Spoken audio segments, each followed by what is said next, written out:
2 Thessaloniciens, le chapitre 3, à partir du verset 1. Je répète, 2 Thessaloniciens au chapitre 3, à partir du verset 1. Au reste, frères, priez pour nous. Voilà ce que Paul dit. Priez pour nous, afin que la parole du Seigneur se répande et soit glorifiée, comme elle l'est chez vous. Donc, Paul lit au fait que la grâce et la gloire de Dieu puissent se répandre dans ses missions, comme ça a été chez les Thessaloniciens, comme ça a été chez eux.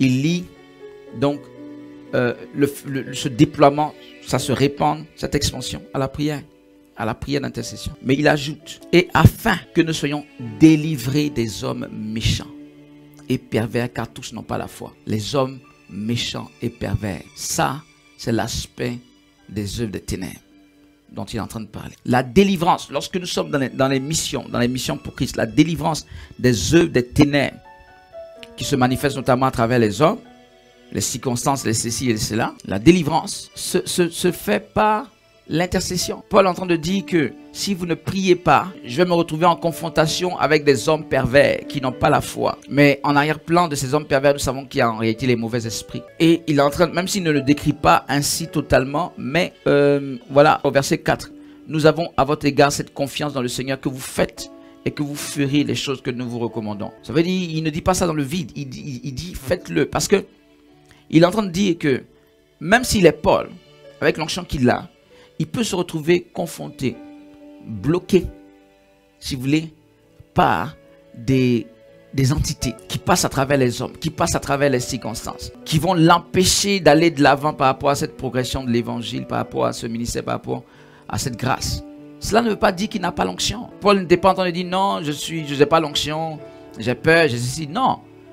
Malgré l'onction, malgré le fait qu'il a la confiance en son Dieu, qu'il a la foi, qu'il sait qui il est, et il n'était pas n'importe qui. Malgré tout cela, il dit pour que nous soyons délivrés de toute cette pression, cette oppression que nous allons rencontrer lorsque nous sommes en mission, il faut que vous priez. C'est là l'importance de la prière d'intercession, la prière de soutien, la prière d'appui d'un serviteur ou lorsqu'il y a des missions de ce genre.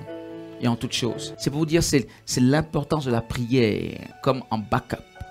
Une prière de soutien. C'est fondamental. Ne crois pas que lorsque quelqu'un te dit prie, ça veut dire qu'il n'a pas l'onction, ou il ne se retrouve pas, ou il est faible, ou il a trop de problèmes. C'est ça qui fait que on ne prie pas pour certains serviteurs et les mêmes serviteurs justement se retrouvent dans des difficultés, se retrouvent dans des choses parfois bizarres. Et après on parle à ce serviteur, etc. Il n'a peut-être pas eu, je ne veux pas tout justifier par ce moyen, mais ça peut être le cas dans certains cas. Il n'a peut-être pas eu le soutien spirituel dont il avait besoin lorsque, par exemple, il a été attaqué spirituellement, lorsqu'il s'est retrouvé confronté à des puissances.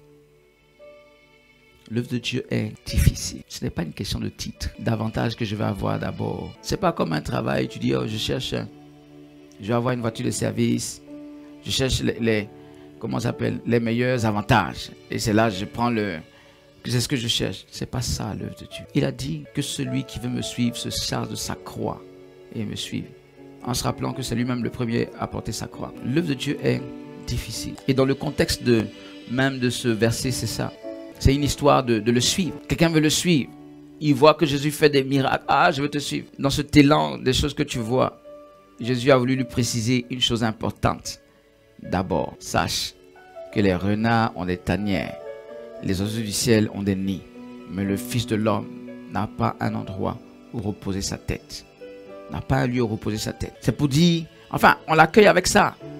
Il faut enlever de ton esprit que on est en train de faire quelque chose comme si tout est beau, tout est facile, tout est parfait. Enlève ça de ton esprit. Le Créateur lui-même, qui a créé toutes choses, qui a créé cette terre sur laquelle il marche, tout, lui-même, il n'arrive pas à se poser quelque part. Pourquoi n'arrive-t-il pas à se poser? À part l'aspect de ce qu'il y a de l'opposition. Il y a de l'opposition. Lorsque tu as une onction, ne te dis jamais qu'il va avoir un endroit. Je suis désolé, hein. Il y en a qui rentrent dans le service de Dieu, ils ne savent pas à quoi, ils s'attaquent ou quoi. Ou bien, Seigneur, donne-moi l'onction, Seigneur, donne-moi l'onction. Ils prient, Seigneur, donne-moi l'onction. Tout ça, c'est bon, c'est bien. Mais on doit te dire les aspects, les conséquences aussi d'avoir l'onction, n'est-ce pas? Seigneur, donne-moi l'onction, utilise-moi, Seigneur, moi, ok. Que Dieu te bénisse. Sois oint. Mais sache qu'il y a une contrepartie là-dedans. C'est un peu comme ce que j'expliquais dans un direct durant le voyage. La contrepartie, c'est que si tu as l'onction, ne te dis pas forcément que tu vas avoir un endroit où tu seras en vacances, enfant de Dieu. Que ce soit un lieu du service de Dieu où tu voudrais te reposer, ou que ce soit un lieu même où tu penses comme ça doit arriver, où tu vas te reposer. Peut-être que c'est là même où tu dis, je vais me reposer, que tu vas avoir encore les plus grands combats que même ailleurs. Enfant de Dieu, sache cela. Sache cela. L'œuvre de Dieu est difficile. Nous n'avons pas forcément autant de repos que les gens pensent ou que parfois certains veulent faire croire aussi. Si tu es un authentique serviteur de Dieu, une authentique servante de Dieu, sache que l'onction que Dieu t'a donnée, c'est ta bénédiction. Et réjouis-toi de cette bénédiction. Mais à côté de cette onction, il y aura beaucoup de pression. Il y aura beaucoup de combats. Tu vas parfois te plaindre de ces combats. Mais c'est à cause de l'onction, la grande onction que tu as demandé, que tu as reçue. Tu te réjouis de cette onction, n'est-ce pas? Seigneur, donne-moi une onction. Seigneur, fais que je fasse ceci, fais que je... Oui, tu te réjouis de ça. C'est que réjouis-toi de ce qui va avec. Si tu avais une petite onction, tu aurais moins de combats. Mais tu as voulu avoir une grande onction. Ça donne plus de combats. Ne t'en plains pas. Donc tu vas avoir une grande onction, mais que les démons fassent comme si tu n'existes pas. Alors que tu leur crées tous les problèmes. De par l'onction que tu as. C'est la contrepartie, enfant de Dieu. Donc le Seigneur Jésus, dans le physique, partout où il partait, il va opérer même un miracle. Là, les gens vont se réunir pour dire on veut le tuer. Qu'est-ce qu'il a fait de mal? Il a ressuscité quelqu'un. Il a guéri telle chose. Il a guéri telle personne, pardon. Il a opéré tel miracle. Le bien qu'il fait. Oui, c'est ça. Tout le temps, c'était une sorte d'harcèlement. Voilà, une sorte de chasse à l'homme, pour mieux dire les choses. Oui, c'était un peu ça. Mais il ne faut pas s'en plaindre. Ça fait partie de l'onction, ou c'est lié à l'onction que tu as reçue. Donc ça, c'est la première raison. La seconde raison pour laquelle le Seigneur disait qu'il n'avait pas d'endroit où se reposer, c'est une raison plus spirituelle ou imagée. Ça peut parler des préoccupations liées à l'œuvre du Seigneur. Il faut qu'on te dise cela. Aujourd'hui, mon but n'est pas de décourager qui que ce soit à servir le Seigneur. Et je ne crois pas que le Seigneur non plus, lorsque cette personne a dit « je veux te suivre », etc., le Seigneur voulait le décourager. Non. Mais avant d'entrer dans quelque chose, mieux vaut avoir les informations fiables par rapport à cette chose pour ne pas qu'il y ait des déconvenus par la suite. Donc je ne suis pas là dans cette logique. Et d'ailleurs, ce message ne vient pas de moi, c'est le Seigneur qui l'a communiqué. Pour un but précis, pour quelqu'un, je ne sais pas. Mais lorsque le Seigneur donne quelque chose, c'est toujours dans un but. C'est pour faire comprendre quelque chose à quelqu'un. Donc mon but n'est pas de te décourager ou de... Voilà. Mais tu dois savoir. Et je disais que la deuxième raison, c'est que l'œuvre de Dieu donne des préoccupations. Quelles sont-elles? Ce ne sont pas seulement ou forcément des préoccupations liées à ta personne individuelle. Il y en aura des préoccupations du genre, tu dois réfléchir à certaines choses. Mais l'œuvre de Dieu, même quand on fait abstraction de ta propre personne, de ta seule personne, vient avec beaucoup de préoccupations pour les enfants de Dieu qui t'entourent. Je te dis la vérité, je te dis la vérité. Ceux qui sont dans l'œuvre du Seigneur savent de quoi je parle. Tu seras là, pas parce que tu le veux, mais parce que c'est aussi permis par le Saint-Esprit. Il faut savoir que même les méditations ou les pensées qu'on peut avoir à propos de certains cas peuvent être comme des communications de prière aussi avec le Saint-Esprit de Dieu. L'Esprit de Dieu peut, dans certains cas, passer à travers des réflexions et des préoccupations que nous avons pour toucher la vie d'une personne. Je t'encourage à être là et prier pour les personnes. Mais parfois, de par la simple réflexion, l'Esprit de Dieu peut faire en sorte que ce soit comme une prière. Ah, cette personne, il y a longtemps que je l'ai vue. Vraiment, Seigneur, je crois que tout se passe bien chez elle. Oh, la personne est en train de souffrir quelque chose là-bas. Vraiment, Seigneur, c'est toi qui sais toutes choses. Je ne sais pas où elle est, comment. Mais la seule pensée ou prière un peu comme ça, parce que c'est une pensée, mais c'est comme une prière, peut être utilisée par le Saint-Esprit pour accomplir quelque chose dans la vie de la personne en fonction de l'onction que tu as. Donc, bien aimé, les préoccupations, on en aura toujours dans l'œuvre du Seigneur. Quand le Seigneur dit, le Fils de l'homme n'a pas un endroit où reposer sa tête, ça parle notamment de ça aussi. On ne fait pas beaucoup attention, mais ça parle de ça. Ça veut dire, sa tête n'arrive pas à se poser ou à se reposer. Alors, la vérité c'est que tu dois faire un effort malgré tout pour te reposer, physiquement parlant. J'expliquais il n'y a pas longtemps que le repos fait partie de l'action. Le repos est nécessaire dans toute action.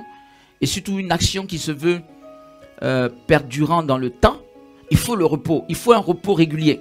C'est fondamental. Fondamental. Et en fonction de l'action, il faut savoir se reposer. Donc, bien aimé, voilà, moi j'ai fait quelques tours ces temps derniers dans les nations là. Ça a coïncidé avec des canicules un peu partout. Avec le fait que aussi physiquement, je me dépense beaucoup. Quand l'onction est sur moi, il y a beaucoup de dépenses aussi physiques, etc. Donc, j'arrive à un point où je me rends compte qu'il faut quand même un peu lever le pied. Pour vous dire quoi? Pour vous dire que il faut se rendre compte que depuis peut-être mars ou avril, vous ne êtes pas rendu compte, mais moi je me rends compte, forcément. Finalement, presque toutes les 2 semaines, j'ai un programme. C'est ce qui s'est passé en fait là. Depuis mars ou avril, presque toutes les 2 semaines, j'ai un programme environ. Voilà. Quand on a fini par exemple Martinique, Guadeloupe, qui a duré 10 jours, 2 semaines après, c'était où là? La Côte d'Ivoire? C'est la Côte d'Ivoire, 2 semaines après. 2 semaines après la Côte d'Ivoire, il y avait un programme ici en Belgique. 2 semaines après, c'est Haïti, USA, etc. Donc, bien aimé, qu'est-ce que je suis en train de te dire? Il faut le repos. Il faut le repos. Mais malgré le repos, ta tête là, elle tournera. Ta tête tournera.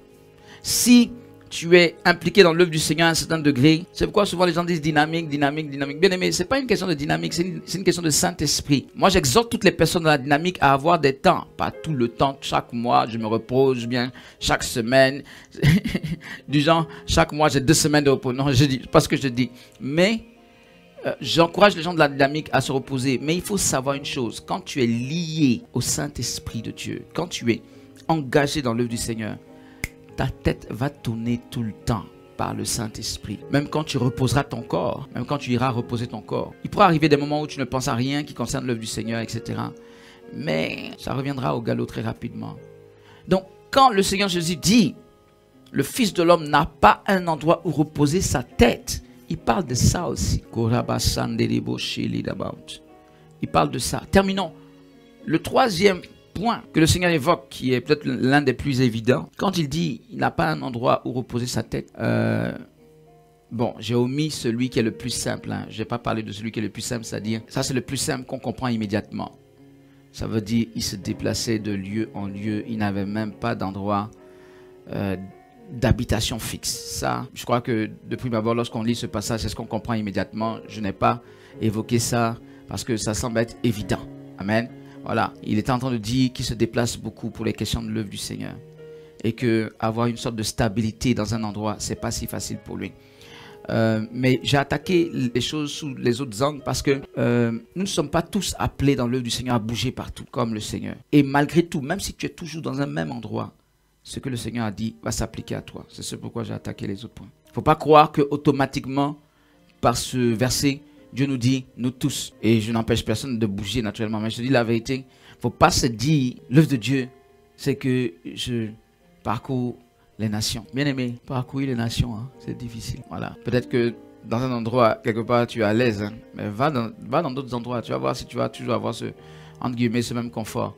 Parcourir les nations, contrairement à ce que les gens pensent, je veux parcourir les nations, c'est pas si évident que ça.